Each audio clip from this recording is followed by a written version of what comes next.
Good morning, Radhe Radhe. तो कल के लेक्चर में मैंने लेप्टोन संख्या संरक्षण का नियम बता दिया था। अब फर्दर अपन आगे चलते हैं, तो अब अपन स्टार्ट करते हैं संरक्षण के नियम में बेरियन संख्या संरक्षण का नियम। तो आज भी लिखवाने का ही काम है, तो वैसे जैसे मैंने कल लिखवाया था वैसे ही मैं आज के लेक्चर में बता देता हूँ आपको। अब बड़े बच्चे हो गए तो ये सारी चीज़ें क्या है, कॉमन है, आप लिख लोगे। तो हेडिंग डालिए बेरियन संख्या संरक्षण का नियम, और जो भी इससे रिलेटेड जो भी एग्जाम्पल्स होंगे वो मैं आपको यहाँ बोर्ड पे समझा ही दूंगा। तो लिखिए बेरियन संख्या संरक्षण का नियम, डालिए हेडिंग, करूँ स्टार्ट। कण भौतिकी के अनुसार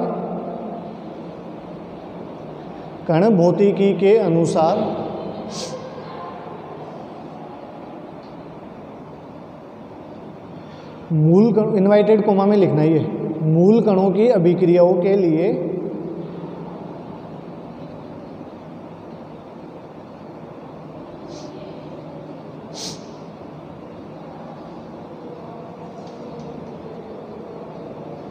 कुल बेरियन संख्या, मूल कणों की अभिक्रियाओं के लिए अभिक्रिया में लिखो, मूल कणों की अभिक्रिया के लिए अभिक्रिया में कुल बेरियन संख्या, कुल टोटल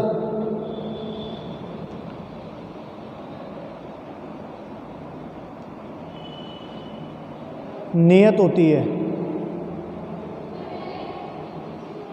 अर्थात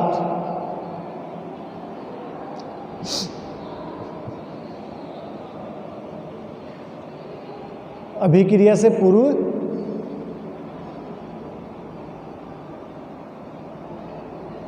तथा अभिक्रिया के पश्चात,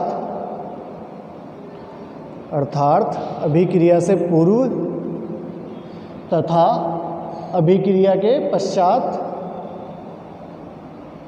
कुल बेरियन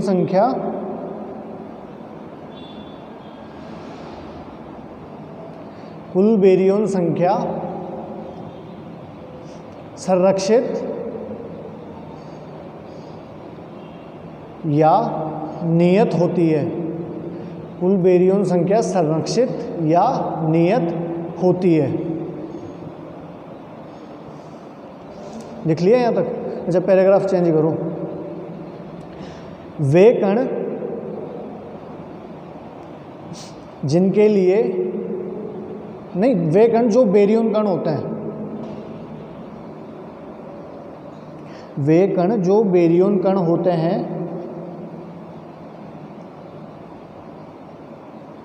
उनके लिए बेरियन संख्या, वे कण जो बेरियन कण होते हैं उनके लिए बेरियन संख्या +1 होती है, तथा वे कण जो बेरियन प्रतिकण होते हैं, तथा वे कण जो बेरियन प्रतिकण होते हैं उनके लिए बेरियन संख्या -1 होती है,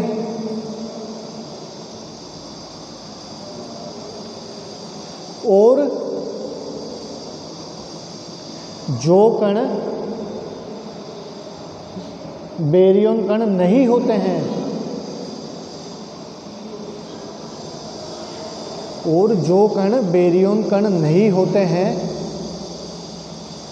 उनके लिए बेरियन संख्या शून्य होती है।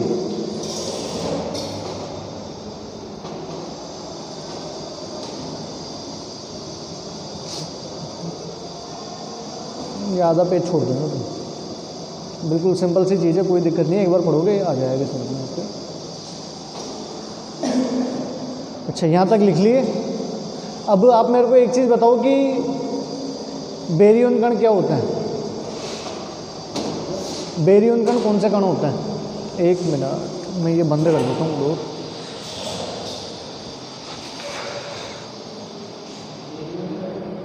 मेरे को ये बता दो कि बेरियन कण कौन से कण होते हैं? मैंने कल टेबल बनवाई थी आपको, अब मेरे को एक बार बता दो, थोड़ा सा आइडिया दे दो। मैं तो बता ही रहूँगा ऐसे, फिर देख के मत बताओ यार, ऐसे बताऊँ ना, पढ़े नहीं क्या कल? मतलब ये तो इलेक्ट्रॉन तो ना ना ना ना, वो होता है बेरियन कण वो कण होते हैं, अपन टेबल देखी थी आपने, टेबल में क्या था कि लेप्टॉन थे और हेड्रॉन्स थे। अब हेड्रॉन्स किस में टूट गए थे? मेसोन में और बेरियंस में। तो बेरियंस में कौन कौन से कण आते हैं? न्यूक्लियॉन्स आते हैं, जिनको अपन प्रोटॉन और न्यूट्रॉन कहते हैं। न्यूक्लियॉन्स और हाइपरॉन्स। हाइपरॉन्स में क्या क्या आता है? सिग्मा, ओमेगा, कैस्केड और लैम्डा। तो ये सारे कण क्या है? बेरियन कण है। तो अपन बेरियन कण लिखते हैं, तो यहाँ लिखो बेरियन कण।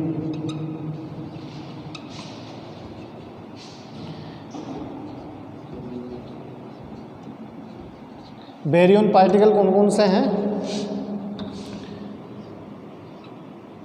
प्रोटॉन हो गया, न्यूट्रॉन हो गया,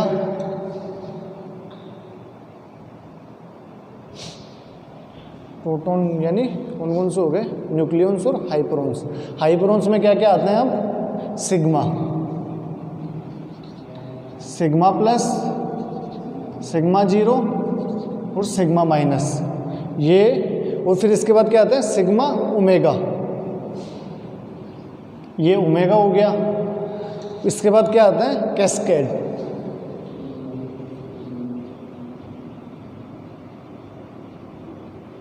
ये कैस्केड माइनस और कैस्केड जीरो। और क्या आता है फिर? लैम्डा।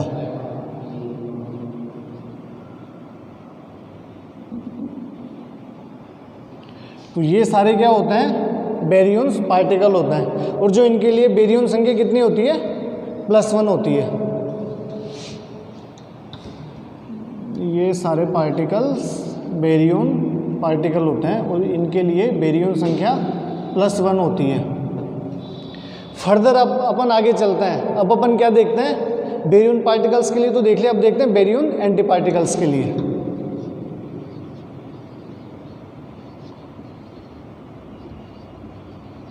यानी बेरियन प्रतिकण के लिए।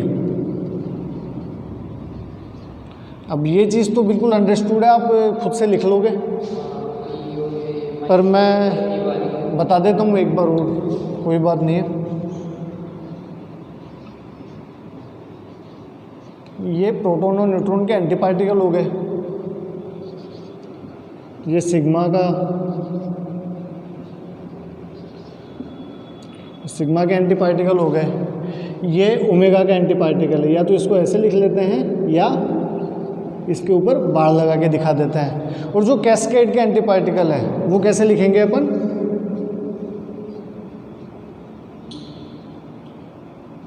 या तो इसको प्लस लिख देते हैं या इसके ऊपर बार लगा के अपन दिखाते हैं। और एक क्या होता है?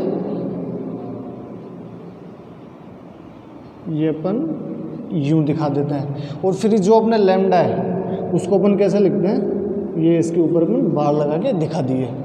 और जो ये पार्टिकल है, मतलब ये एंटी पार्टिकल है बेरियन के, इनके लिए बेरियन संख्या क्या होती है? -1 होती है।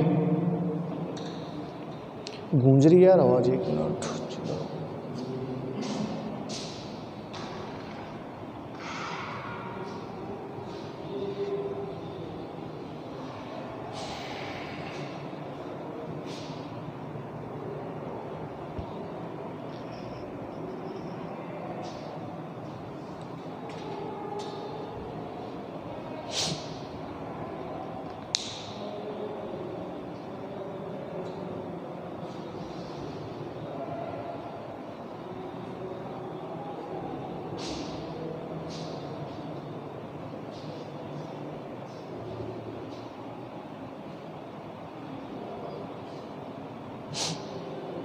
और आपको पता ही है जो बेरियन कण नहीं होते उनके लिए 0 होती है। जैसे कल लेप्टॉन में लिखा था ना अपन ने, वैसे ही बेरियन के लिए। अच्छा, तो यहाँ तक लिख लिया आपने, फर्दर आगे चलते हैं अपन। अब मैं इसका आपको क्या है एक एग्जांपल बता देता हूँ, तो आपके और भी क्लियर हो जाएगा। जो मैं एग्जांपल बताने जा रहा हूँ वो कौन सी अभिक्रिया है, न्यूट्रॉन क्षय की, न्यूट्रॉन डीके वाली जो अभिक्रिया है ना, वो अपन यूज में लेंगे। तो न्यूट्रॉन किस किस में डीके हो जाता है। हालांकि न्यूट्रॉन तो क्या है, फ्री स्पेस में इसकी जो हाफ लाइफ है ना वो 17 मिनट होती है न्यूट्रॉन की। 17 मिनट बाद वो अपने आप ही है ना स्पॉन्टेनियसली जो रेडियो एक्टिव होते हैं ना वो क्या अपने आप ही हो जाते हैं विखंडित। वैसे ये क्या न्यूट्रॉन है ना प्रोटॉन और इलेक्ट्रॉन में टूट जाता है और न्यूट्रिनो का उत्सर्जन कर देता है।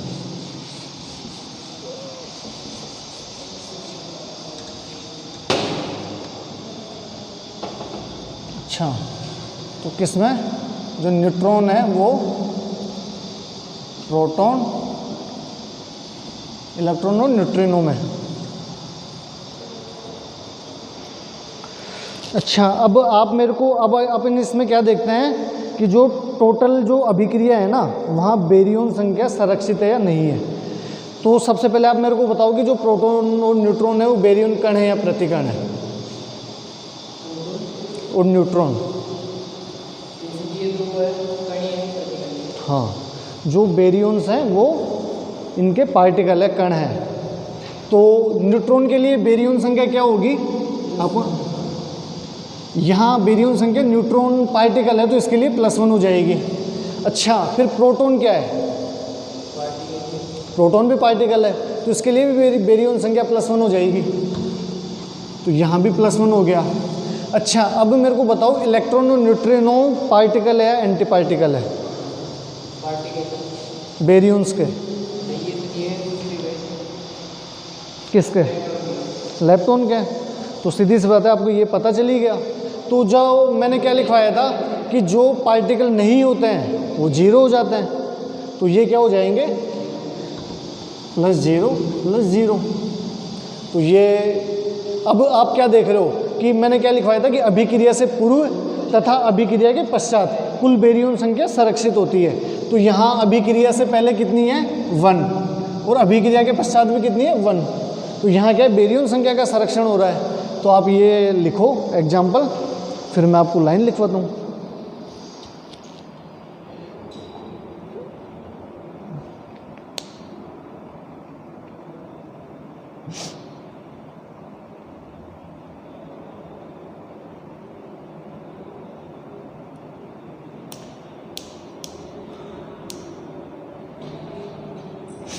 लिख लिया। अच्छा, तो फर्दर आगे लिखो कि उपरोक्त अभिक्रिया में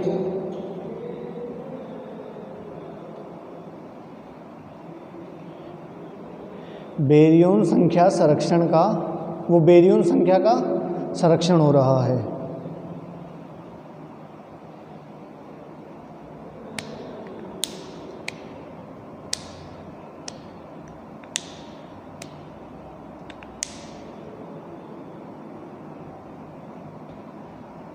लिख लिया यहाँ तक।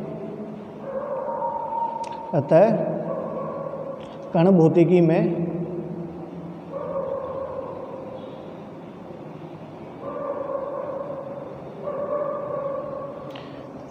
यह अभिक्रिया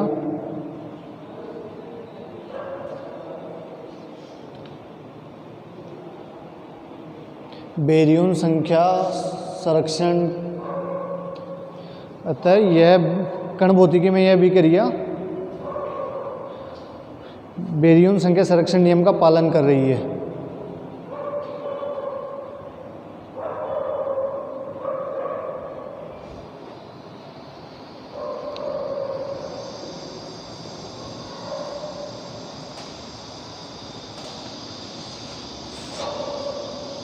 अतः यह अभिक्रिया मान्य है। इलेक्ट्रॉन हो गया। अच्छा,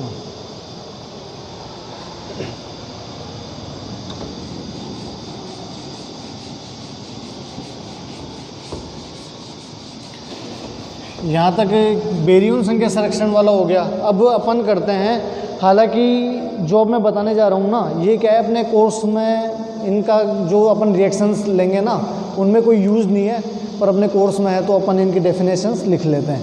वैसे इनका कोई यूज़ है नहीं यहाँ पे रिएक्शंस के लिए, तो लिखो रेखीय संवेग संरक्षण का नियम।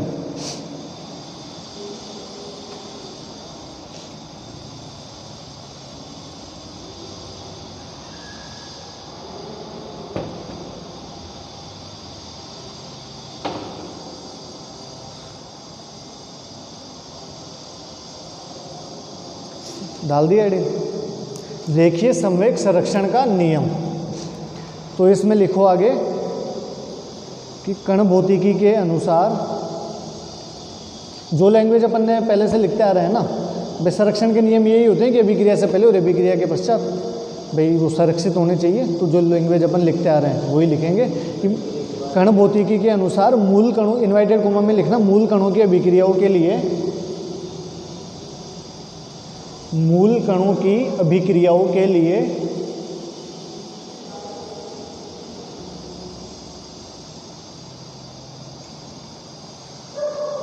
रेखीय संवेग एक संरक्षित राशि होती है।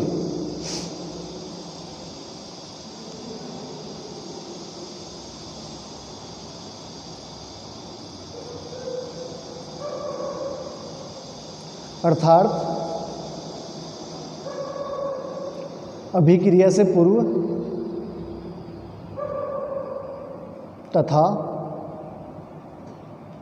अभिक्रिया के पश्चात कुल रेखीय संवेग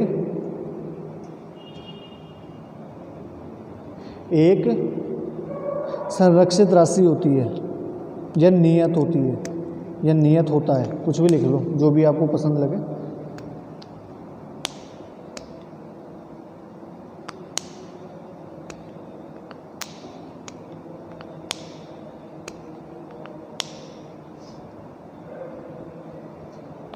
कर लिया कंप्लीट।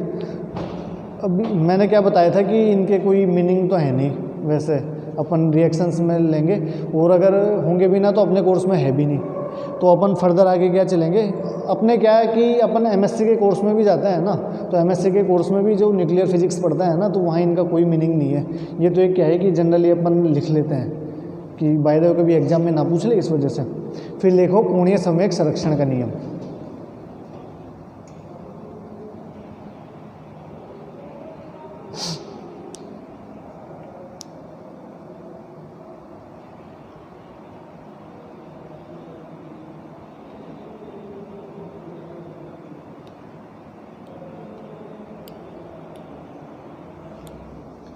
डाल दिया हेडिंग। तो लिखो यदि कोई कण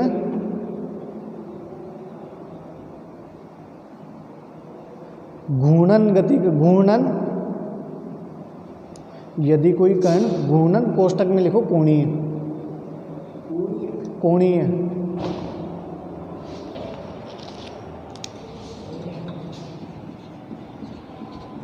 कोणीय, यदि कोई कण घूर्णन कोणीय गति करता है तो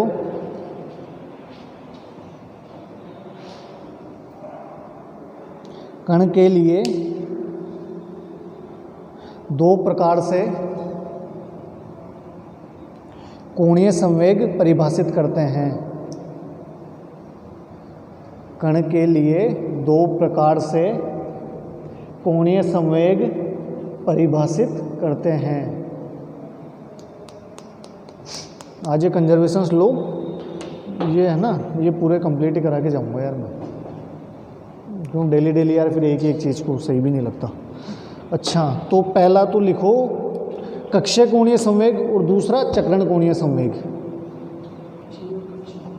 वे दो प्रकार से परिभाषित करते हैं ना, तो पहला तो क्या है कक्षीय कोणीय संवेग और दूसरा है चक्रण कोणीय संवेग। तो इसमें अपन क्या लिखेंगे कक्षीय कोणीय संवेग में, मतलब अब तो क्या है हेडिंग डाल ली और इनके साथ अपन एक साथ ही लिख लेंगे दोनों को। अच्छा, तो लिखो यदि कण, एक में दोनों में एक साथ ही लिखवा दूंगा, कोई मतलब तो है नहीं। पूछ भी लेगा तो कितने का पूछेगा, वो जो डेफिनेशंस आती है ना पहला क्वेश्चन, वहाँ पूछ लेंगे ज़्यादा से ज़्यादा और क्या है। और अगर ऐसे भी पूछ लेगा तो भी कोई दिक्कत नहीं है भाई, मैं पूरी चीज़ तो लिखवा ही रहा हूँ। यदि कण कक्षीय कोणीय गति करता है तो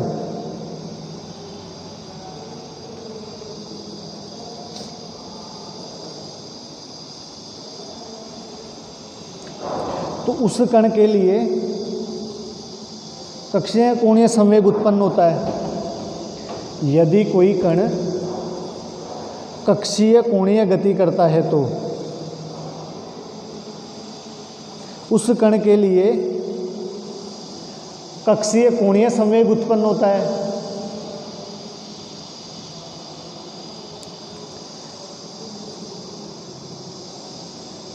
कक्षीय कोणीय संवेग को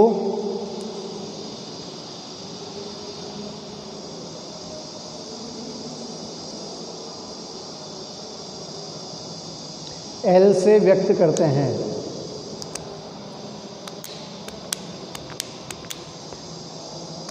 मैंने लिखवाया था ना, एक तो कक्षीय कोणीय संवेग और एक चक्रण कोणीय संवेग, इसको L से व्यक्त करते हैं। ये L अलग है कक्षीय कोणीय संवेग, वो L अलग है, वो लेप्टोन है। यहाँ जब फर्दर अपन क्वांटम मैकेनिक्स पढ़ेंगे ना, तब यहाँ पे अपने को पता चलेगा जो L है ना, जो L वेक्टर है, इसकी वैल्यू होती है √L+1h बार, और जो इसका Z कंपोनेंट होता है उसकी वैल्यू होती है mh बार, जिसको अपन एच कट बोलते हैं। आप पढ़े होंगे, एच कट तो पढ़ा ही होगा, ये नहीं पढ़े क्या यार, आपने खूब पढ़ा है। हाँ, एच कट, ये अपन इसको अब तक क्या है एच कट बोलते आते हैं, बाकी एच कट होता नहीं है ये, इसको एच बार बोलते हैं। कभी वाइवा वगैरह में पूछ लेते हैं तो ये छोटे वाइवा होते हैं ना अपने, उनमें पूछ लेते हैं तो नंबर यहीं से काट देते हैं वो। इसको वास्तव में एग्जैक्ट एच बार ही बोला जाता है, एच कट नहीं बोलते इसको। चलो कोई बात नहीं, आगे मैंने इसके लिए लिखवा ही दिया। और फिर पैराग्राफ चेंज करके लिखो, इसी प्रकार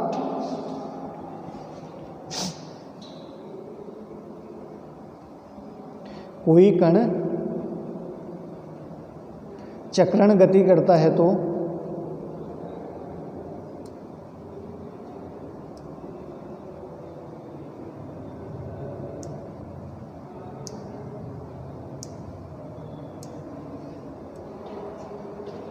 उस कण के लिए चक्रण कोणीय संवेग उत्पन्न होता है। आ रहा है समझ में सारी चीजें?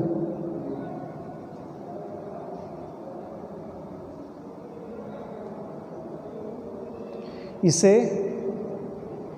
S से व्यक्त करते हैं, S, इससे S वेक्टर से।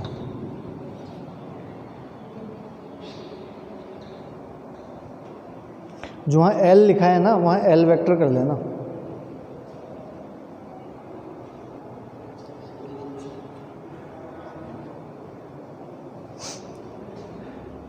अतः S वेक्टर S, अतः कुल कोणीय संवेग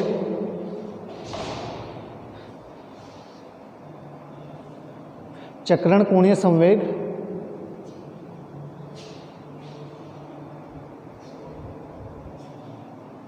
तथा कक्षीय कोणीय संवेग के योग के तुल्य होता है। अतः कुल कोणीय संवेग चक्रण कोणीय संवेग तथा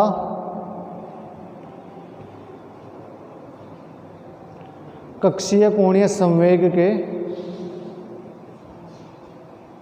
योग के तुल्य होता है।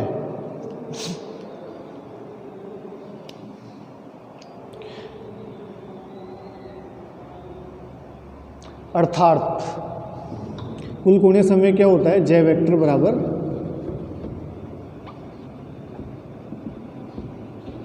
L vector plus S vector, ये लिख लो।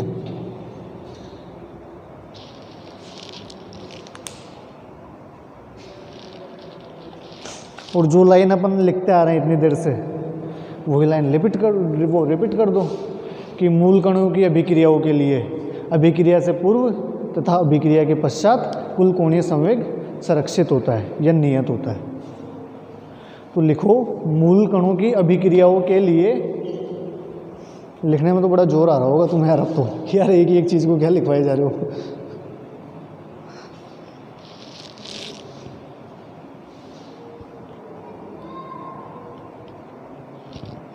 सिलेबस में तो पढ़ना पड़ेगा ही यार, क्या करें। मूल कणों की अभिक्रियाओं के लिए अभिक्रिया से पूर्व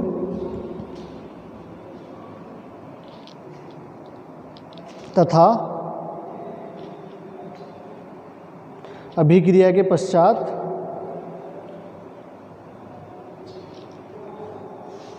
कुल कोणीय संवेग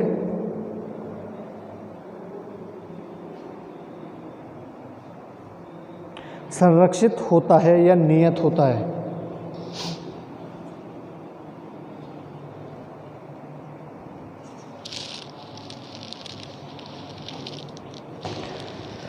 अच्छा, तो अब अपन आगे चलते हैं।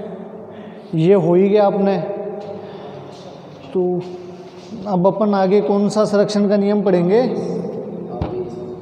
आवेश संरक्षण का लिख लो।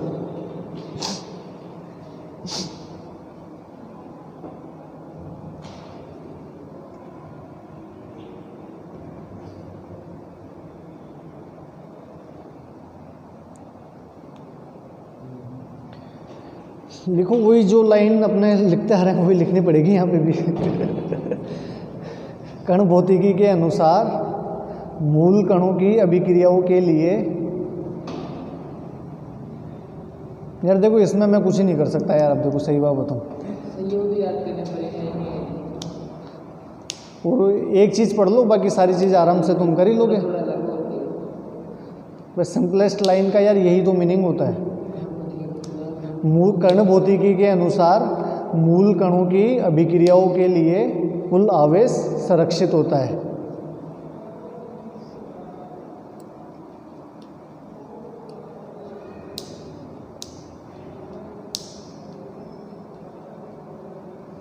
अर्थात अभिक्रिया से पूर्व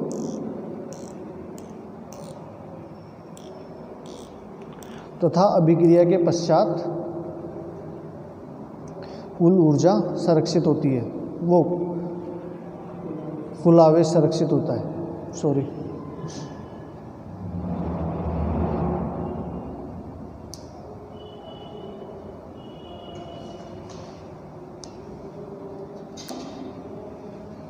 लिख लिया यहाँ तक? अच्छा, तो मैं इसको भी एक एग्जांपल से बता देता हूँ। ये क्या है कि जो ये आवेश संरक्षण के नियम और ये सारे संरक्षण के नियम है ना, मैं आज क्या है तो मैं है ना 4-5 न्यूमेरिकल बता जाऊँगा, तो आप उनको सोल्व कर लेना। बड़े इजी है, कोई प्रॉब्लम नहीं है उनमें। हो जाए तो अच्छी बात है, नहीं होए तो मैं कल बता ही दूंगा तुम्हें। और फिर तो अपन क्या लिखते हैं कि एक एग्जाम्पल लिखो।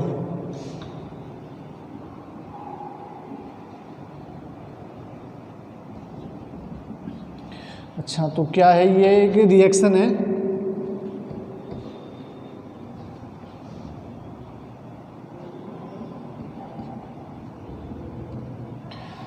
ये एक रिएक्शन है। अब अपने को यहाँ क्या देखना है कि अभिक्रिया में जो ये रिएक्शन हो रही है ना, इस अभिक्रिया में कुल आवेश संरक्षित है या नहीं है।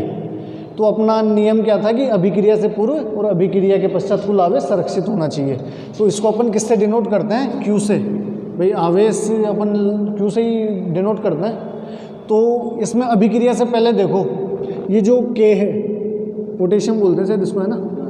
तो पोटेशियम पे कितना आवेश है, कितना चार्ज है? -1। तो यहाँ कितना चार्ज है?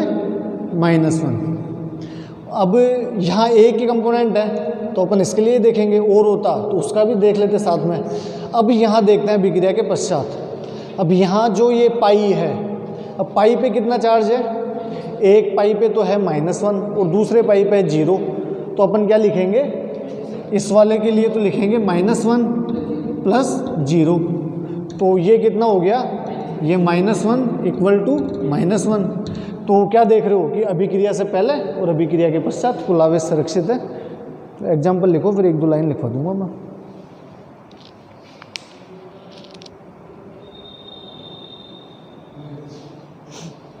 उपरोक्त अभिक्रिया में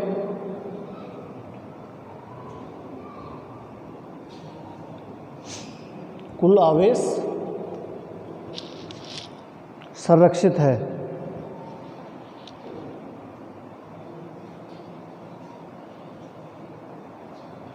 अतः अभिक्रिया से पूर्व वो कुल आवेश संरक्षित है। हाँ लिख लो।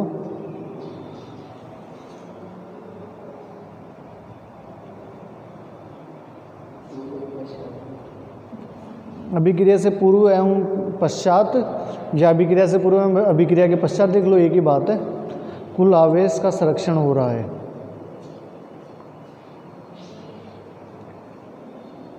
अतः यह अभिक्रिया मान्य है।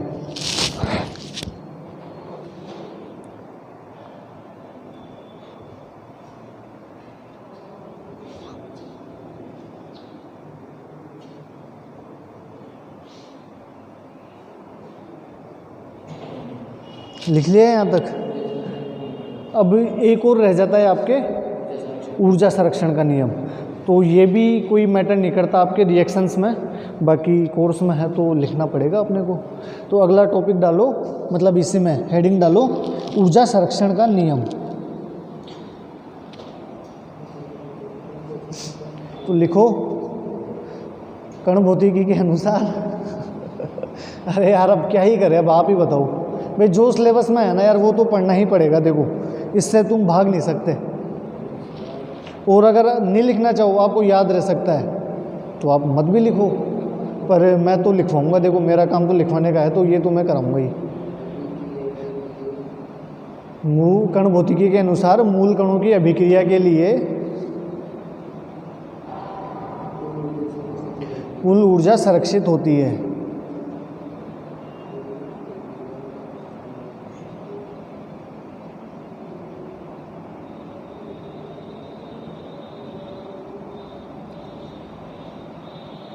अर्थात अभिक्रिया से पूर्व तथा अभिक्रिया के पश्चात कुल ऊर्जा संरक्षित या नियत होती है।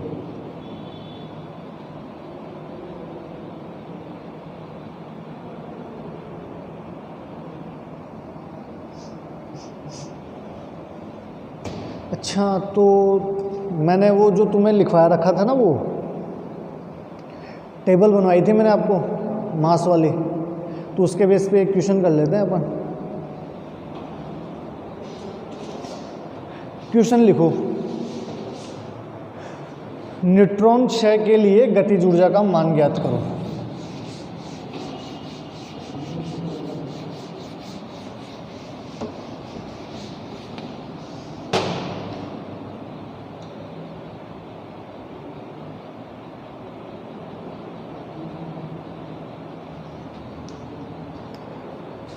न्यूट्रॉन क्षय के लिए क्षय ऐसा है,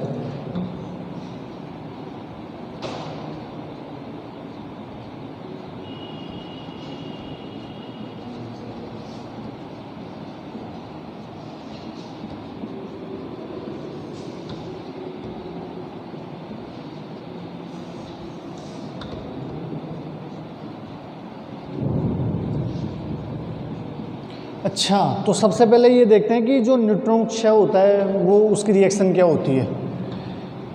क्या होती है? न्यूट्रॉन ये प्रोटॉन, इलेक्ट्रॉन और न्यूट्रिनो में टूट जाता है।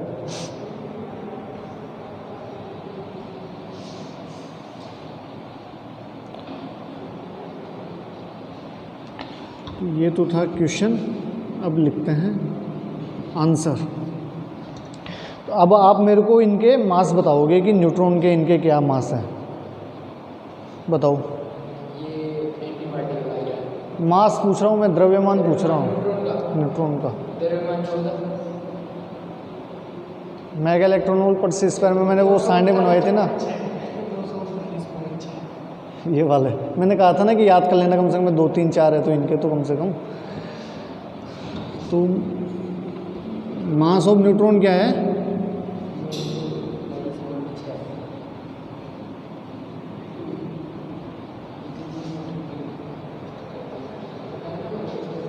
938 लिखवाया था, 939 लिख। 939.6 लिखवाया था इसके लिए, प्रोटॉन के लिए तो लिखवाया था 936.6। अच्छा, जो मैंने वापस सेकंड वाली जो टेबल बनवाई थी उसमें क्या लिखवाया था? 939.6।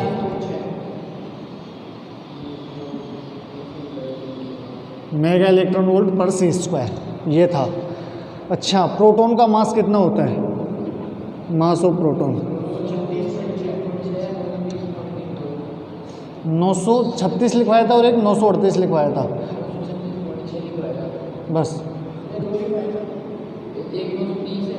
30 नहीं होगा यार, 938 होगा। ये लिखो आप 938.3 मेगा इलेक्ट्रॉन वोल्ट पर सी स्क्वायर। अच्छा, तो कोई सा भी यूज़ कर लो। मैंने क्या कहा था कि आप कोई सा भी यूज कर सकते हो, पर मोस्टली आपने कहा ये तो मैंने उस टाइम कहा नहीं था कि भाई मैं 2 लिखवा रहा हूँ, 2 मास लिखवा रहा हूँ, जो भी आपको सही लगे वो कोई सा भी याद कर लेना। पर अगर आप ज़्यादा देखोगे ना तो आप ये वाला ही यूज करोगे तो ज़्यादा बढ़िया है। 5 मिनट हो गए जो, तो ये हो गया ये।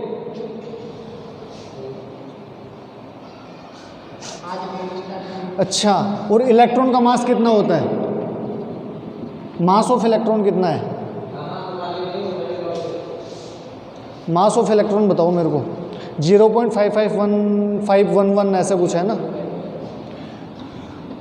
0.511 मेगा इलेक्ट्रॉन पर सी स्क्वायर इलेक्ट्रॉन का मास हो गया। अब ऊर्जा संरक्षण का नियम क्या कहलाता है कि अभिक्रिया से पहले और अभिक्रिया के पश्चात की कुल ऊर्जा संरक्षित होती है। तो अपन को क्या है, गतिज ऊर्जा निकालनी है, तो ऊर्जा संरक्षण का नियम लगाएंगे कि अपन क्या करेंगे। हाँ, अब एक चीज़ और देखते हैं कि यहाँ मेगा इलेक्ट्रॉन वोल्ट पर सी स्क्वायर है और अपने को मेगा इलेक्ट्रॉन वोल्ट में चाहिए, तो अपन क्या करेंगे, जो ये सी स्क्वायर है ना